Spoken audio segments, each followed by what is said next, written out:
So we left Pelion, and again, our goal really was to get up to the area of Thessaloniki and Philippi to continue just this discovery of the book of Acts and Paul's journey and Philippi. And so we chose a place in between Thessaloniki and Philippi, kind of out in the country. And again, just a note, when you stay out some of these bigger areas, like your dollar can really stretch far, especially when you have a big family. You can be in a place where get a bigger place for a lot less money, and maybe have a pool, things like that. So that's what we were able to do. We were in a town, which we'll drop these towns as Avramilius. But the cool thing is we found this bigger city that was near there as well, called Kavala. And we went into there for the day, as well as going to Philippi, which we'll talk about in a minute. But Kavala was really amazing. Yes, and the food was incredible. I mean, every place we were ordering food was delicious. We got these pancakes and things for the kids, and I think he got a burger and I got something else. It was just so spot on of being the most delectable, tasty thing ever. This whole place was our kids' favorite place. So as I mentioned, my favorite place was Pelion. You know, every person's different. Our kids, their favorite place was this home that we were staying in, and the food that we had at Kavala. So the reason why the home was one of their favorites, there was a couple reasons. Like we said, it was in between of these big towns, so I think it took about an hour to drive into Thessaloniki, and then maybe it was 40 minutes to Philippi. Yeah. But it was perfect for us because it gave us a resting point away from the big city, because the big cities are just not a place that you really want to hang out long with kids. And the kids can't get out and run around. Yeah, you want to have them run around. Their legs. You want to have them, learn. And one of the coolest things when we first arrived at this home, there's actually two homes you can rent. There's a pool in the middle. A German family was renting the home down below, and they were staying there to visit some of their other German family that decided to live down there. So that was very sweet. And our kids get to learn how to interact and talk even when they don't speak the same language. So it was really fun. But we have this large home just above the pool, and the kids found that there was a plethora of cats. And of course they love the cats. So I think they named about 5 cats. All these little cute cats just kept coming around, they're petting them. But one of my favorite sights was after we arrived there, they found the cats right away. But we also started hearing these bells, and we looked up, and there was a sheep farmer or a shepherd who was literally walking in the back, and this whole herd of sheep was coming down these olive trees and this brush. And I'm just like, that is the most beautiful thing that can only happen when it's naturally happening. Like, nobody's taking us on a tour to see this stuff. It's just literally right by our home.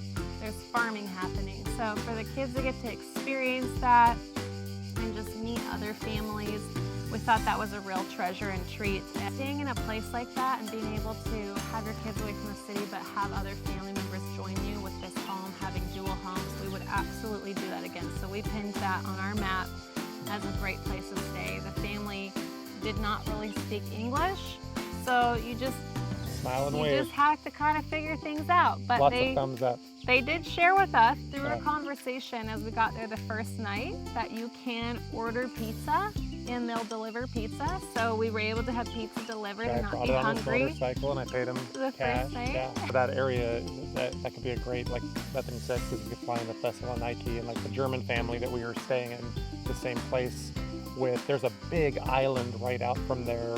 Right, it's at the very north end of the Adriatic Sea. So Turkey, Istanbul was only about an hour away. So we were like really close to Turkey, but there's a big island and vacation places there. But then even in the town of Kavala, like Bethany said, it just had this, it was busy. There was like stuff going on, but it had this relaxed, like chill vibe to it. It was a harbor town, and they had an old ancient like Roman aqueduct that came through. We took video of that, and a big fortress up top, and we ate breakfast, lunch down in this whole cafe area. So if anything, that was one place where we hustled through it a little bit quicker, maybe where we would have stayed up there probably 4 days up in that area to hit Philippi, Kavala, maybe go over to that island and do some of those things.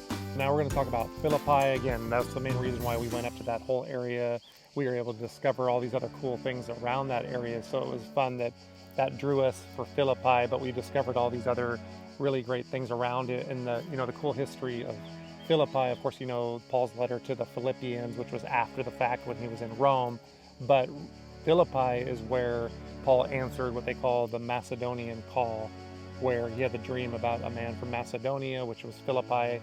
The city of Philippi at that time was in Macedonia, and he answered the call and went there, and he met people, started to speak, preach the gospel, but then he got imprisoned, and this whole structure is really maintained and intact with the theater, all the stuff that you can walk through, and so it just brings to your mind's eye, just like Bethany was saying, for the kids, they're reading stuff, but now they're really touching it.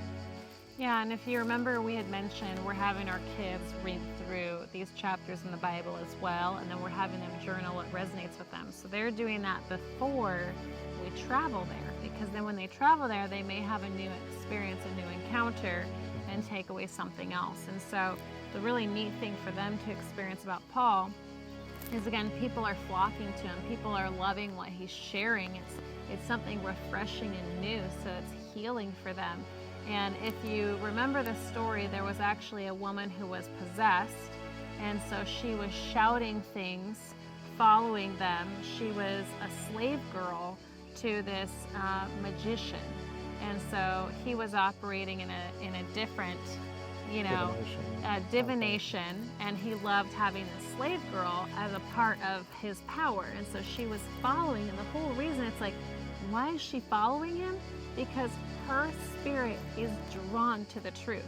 And so she just kept shouting out, and obviously Paul just lets it keep happening, but eventually it was so disruptive to what was taking place.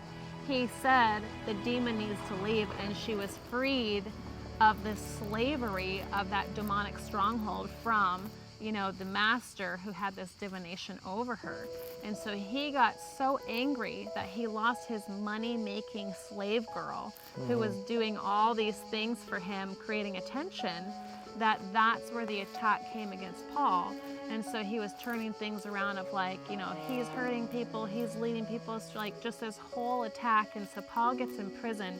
And going to Philippi was one of the most beautiful things. There was actually a beautiful park right outside Ancient Philippi, and so we took some time to sit with the kids and journal and talk about our identity. Get some ice cream, of course. Get ice cream, but they also had a play park so our little kids could play. We actually saw a lot of the kids from school get out of school around that time. They hang out there, and they were really interested about what we were doing. And here we are, we're sitting on the grass. We're talking through what God's sharing with us about their identity. This was after we traveled through Ancient Philippi, and they got to see the prison that Paul was in. They got to see where he was trialed, all that kind of stuff, tried. And these kids are drawn to us. It's like, what are they drawn to? Can they even understand our English language? Probably not, but they're drawn to the light just the same as that slave girl with the divination power over her was drawn to the light that Paul was preaching. And so it was just such a great reminder for us that everywhere you go, it doesn't matter what language you speak, but if you are hungry for the Word of God, that hunger for the Word of God, that joy of the Lord is going to come through you and be a light.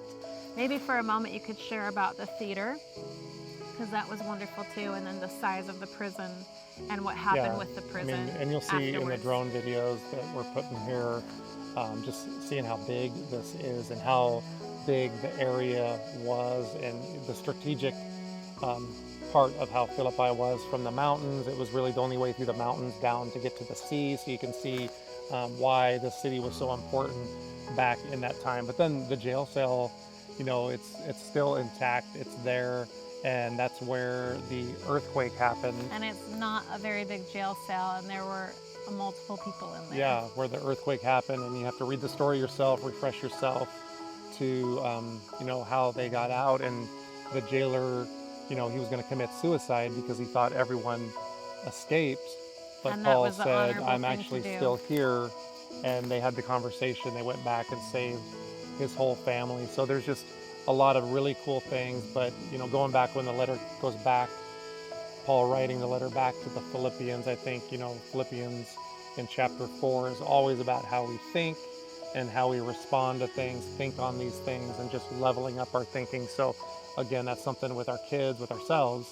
We're always know that the battle is within ourselves, within our own thoughts, within our minds. So it was just great to be in that place and then see Paul's words come to life. And really, we just know that there's some roots that are taking place in all of our lives because we've been to that place. So we encourage you to definitely go visit that, read the word, and experience it in full.